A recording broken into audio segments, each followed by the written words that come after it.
खुद अपनी विधानसभा हार के दया याचिका पर उप मुख्यमंत्री बने हो, जहां बैठने को स्टूल मिलता है, दूसरी की जमानत जब्त कराने की हैसियत नहीं है। हम लोग तो कुछ बोलते नहीं हैं, और जिस व्यक्ति को कोई नोटिस नहीं ले रहा, दिन भर बक बक बक बक करता रहता है और आप लोग नोटिस लोग क्रिया प्रतिक्रिया देते रहते हो। अपने विधानसभा में दुत्कारे गए, भीख की कुर्सी पर बैठे हुए, न जनता पूछेगी न कोई पार्टी पूछेगी। जांच करवाने का औकात है, हैसियत है तो करवा ले। नमस्कार, आप देख रहे हैं यूपी तक और मैं हूं आपके साथ दुर्गा किंकर सिंह। घोसी विधानसभा सीट पर उपचुनाव हो रहा है और लगातार भारतीय जनता पार्टी और समाजवादी पार्टी के नेता आ रहे हैं, कैंपेनिंग कर रहे हैं और एक दूसरे पर हमलावर भी हैं। ऐसे में कल भारतीय जनता पार्टी के प्रत्याशी दारा सिंह चौहान के समर्थन में एक जनसभा का आयोजन था। वहाँ मंच से उत्तर प्रदेश के उप मुख्यमंत्री केशव प्रसाद मौर्य ने आरोप लगाते हुए अखिलेश यादव पर कहा है कि यह जो है कोबरा से भी ज़्यादा खतरनाक हैं और जहर उगलते हैं। इसको लेकर हमारे साथ समाजवादी पार्टी के राष्ट्रीय सचिव प्रवक्ता राजीव राय हैं। उनसे बात करेंगे कि इस बयान को लेकर क्या कहना है उनका, क्या बोलेंगे इसको लेकर। माननीय केशव मौर्य जी की सोच इतनी जहरीली हो गई है कि इससे अच्छी भाषा की उम्मीद उनसे नहीं की जा सकती। उसे केशव मौर्य जी को पता होना चाहिए कि कोबरा भोलेनाथ के गले के हार हैं, शंकर भगवान के गले के हार हैं। अब उनसे भी उनको डर लगता है तो इनका दोहरापन दिखलाता है। उन्होंने ये भी कहा मंच से कि समाजवादी पार्टी समर्थन का भीख मांग रही है। तो माननीय उप मुख्यमंत्री जी, आप अपने विधानसभा में दुत्कारे गए, भीख की कुर्सी पर बैठे हुए समाजवादी पार्टी को जो ज्ञान दे रहे हो कि समर्थन की भीख मांग रहे हैं। माननीय मोदी जी से और योगी जी से पूछते कि 26 पार्टियां जिनके पास एक सांसद विधायक नहीं थे, उनका भीख मांग कर अपने को बड़ा क्यों कर रहे हैं।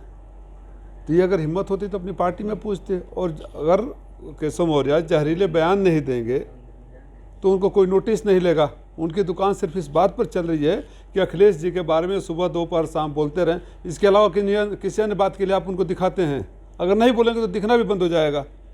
ओम प्रकाश राजभर ने भी यह बयान दिया है कि अखिलेश यादव, शिवपाल यादव और रामगोपाल यादव जी के ऊपर तमाम भ्रष्टाचार के आरोप हैं और उसकी जांच कराई जाएगी और जांच में दोषी पाए जाएंगे तो उनको जेल भी भेजा जाएगा। किस रूप में ले रहे हैं इस बयान को आप?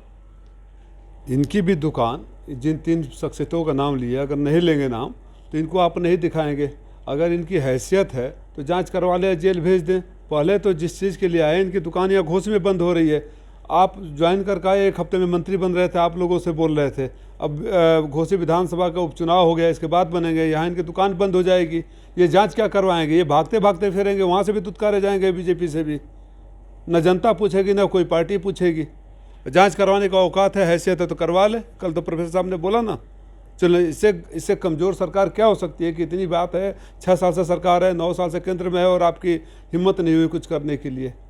तो ये इनके बोलते रहने की बीमारी है और सिर्फ इसलिए बोलते हैं कि आप मीडिया के साथ ही उन लोगों को दिखाते हो, नहीं तो इनका न ज़मीन पर कोई आधार है। आप कल मैं खास तौर से आपको बोलूँगा, आप कल राजभरों के गाँव में गए थे, आपने देखा राजभर क्या कर रहे थे। जीने के साथ भी, मरने के बाद भी राजीव राय खड़े रहते हैं, समाजवादी खड़े रहते हैं। तो दोनों बाप बेटा, तीनों बाप बेटा। और एक और बात बोला, जितने इनके दोनों बेटे बोल रहे हैं उतना ही समाजवादी पार्टी का जनाधार बढ़ रहा है। कलबन से डिप्टी सीएम ने यह भी कहा जनसभा में कि हम इस चुनाव में आए हैं और जिताने हराने नहीं आए हैं, समाजवादी पार्टी की जमानत जब्त कराने आए हैं। हंसी आती है जब केशव मौर्य जैसे वक्त बोलते हैं। मैंने फिर उसी बात को दोहराऊंगा कि आप खुद अपनी विधानसभा हार के दया याचिका पर उप मुख्यमंत्री बने हो, जहां बैठने को स्टूल मिलता है, दूसरी की जमानत जब्त कराने की हैसियत नहीं है। अगर आपको मर्सी पिटीशन आपकी स्वीकार नहीं की गई होती तो आप खुद अपनी जमानत जब्त करा के कहीं बैठे होते।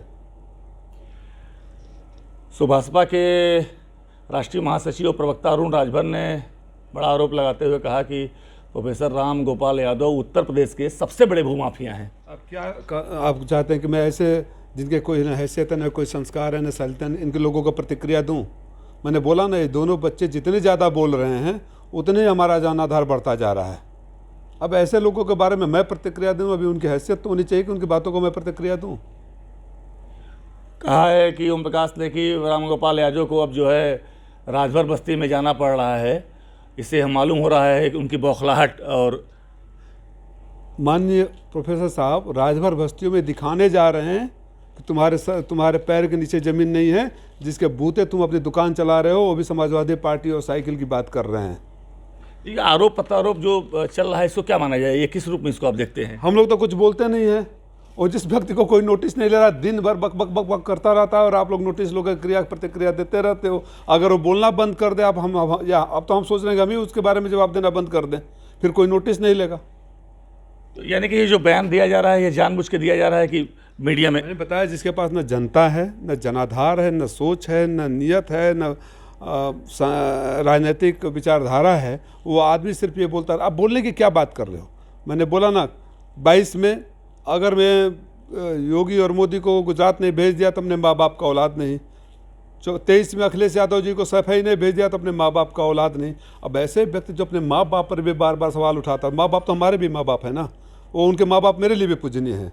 तो जो अपने माँ बाप के ऊपर बार बार सवाल उठा रहा है, उसके समाज के लोग कन्फ्यूज हो जाएंगे कि भाई क्या हो, तुम कैसे हो।